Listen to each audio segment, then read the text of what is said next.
नमस्कार, बहुत बहुत स्वागत है आपका मेरे चैनल पर। मैं हूं आपके सामने विभा मिश्रा।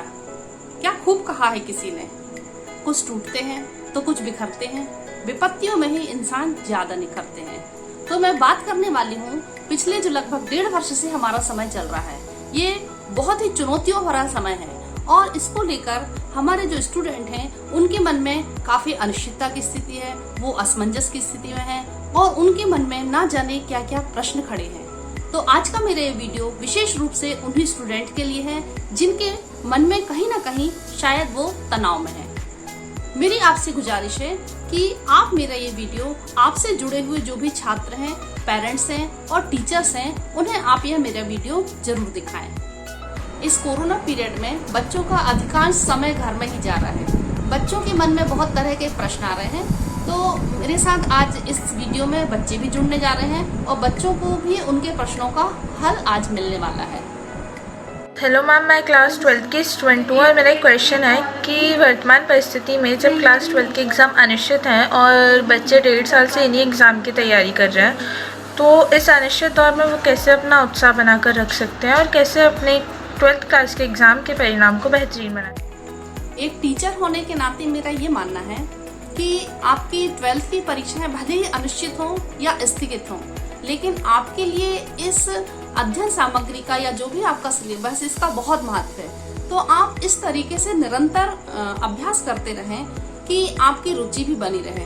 आपकी रुचि बनाने के लिए या आपकी पढ़ाई में उत्साह बनाने के लिए आप दिन भर में 1 या 2 घंटे ऐसा दे सकते हैं कि जो भी आपके शौक हैं, चाहे डांस हो, चाहे सिंगिंग हो, चाहे पेंटिंग हो, इनको करने से आपका कहीं ना कहीं तनाव कम होगा और पुनः आप नई रुचि के साथ अध्ययन कर सकते हैं। दूसरी बात, आप ये भी ध्यान रखें कि जो भी आप अध्ययन सामग्री पढ़ रहे हैं उसको ऐसे समझकर पढ़ें, ऐसे नोट्स बनाएं कि आगे आपको यही कॉम्पिटिटिव एग्जाम में भी काम आएगा और इसके माध्यम से ही आप अपने कैरियर का चुनाव करोगे।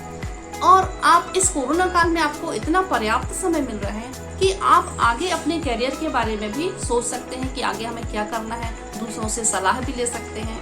फिर तीसरी बात मेरा ये भी कहना है कि आप नेगेटिव न्यूज से दूर रहें, क्योंकि कहीं ना कहीं नेगेटिव न्यूज सुनने से आप तनाव में आ जाते हैं। तो आप अपनी पढ़ाई को इस तरीके से बरकरार रखें कि आप काफी कुछ नया सीख रहे हैं।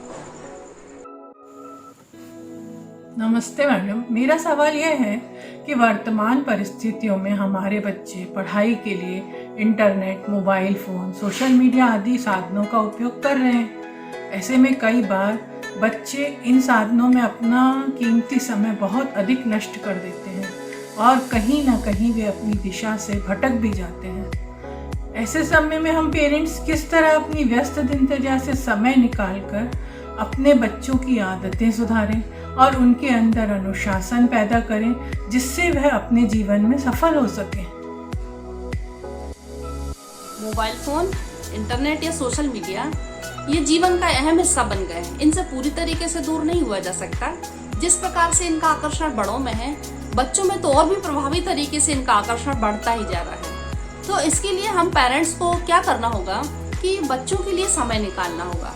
एक तो इसके मोबाइल के उपयोग के लिए उनको निश्चित समय देना होगा, सीमित समय, जैसे हम 1 घंटा दे सकते हैं, और बाकी समय हमें बच्चों के साथ जुड़े रहना पड़ेगा। बच्चों की मनपसंद चीजों के लिए भी हमें उनके साथ समय निकालना होगा, क्योंकि वैज्ञानिक रिपोर्ट के आधार पर भी ये कहा गया है कि जो माँ बाप बच्चों के लिए समय नहीं निकाल पाते, उनके बच्चे ज्यादा मोबाइल आदि के एडिक्ट हो गए हैं। इसके अलावा हम ये भी कर सकते हैं कि बच्चों की रुचि के अनुसार जो भी हम उनको अच्छी आदतें विकसित कर सकते हैं वो हमें विकसित करना होगा, जैसे अच्छी किताबें पढ़ना या एक्सरसाइज करना या और भी गतिविधियां हम उनकी रुचि के अनुसार उनको हम करा सकते हैं। तो हमें ध्यान रखना है कि इन संसाधनों का प्रयोग जो है वो सही तरीके से ही वो कर पाए।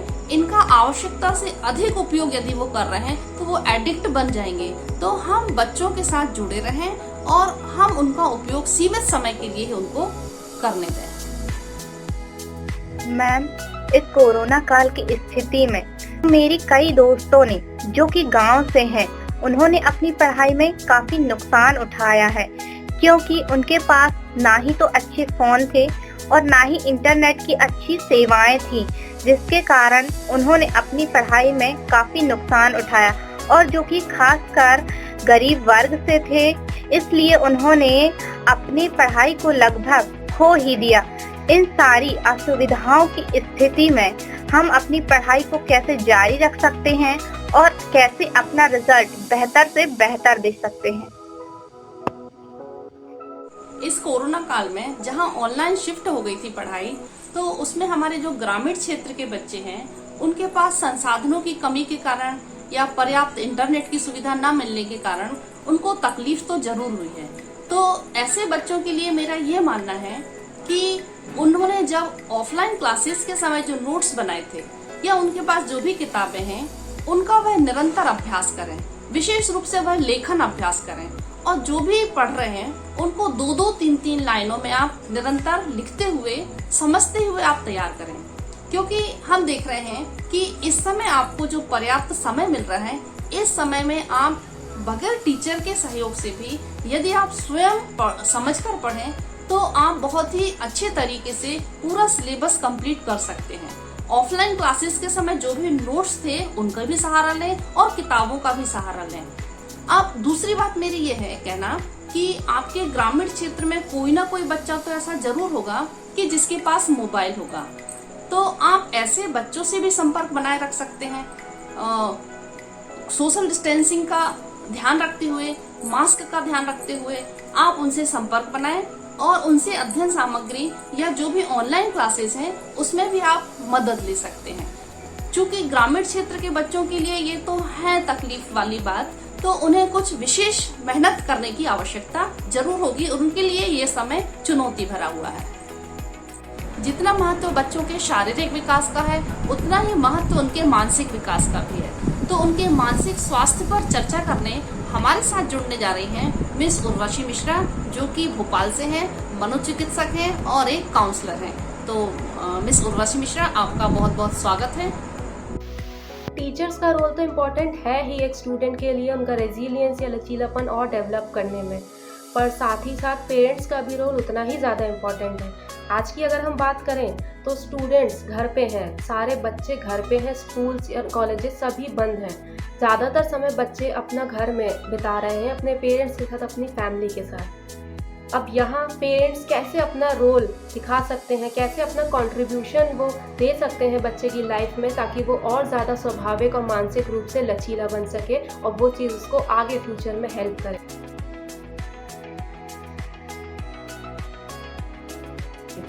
सबसे पहली चीज़ तो है interaction. Communication is the key.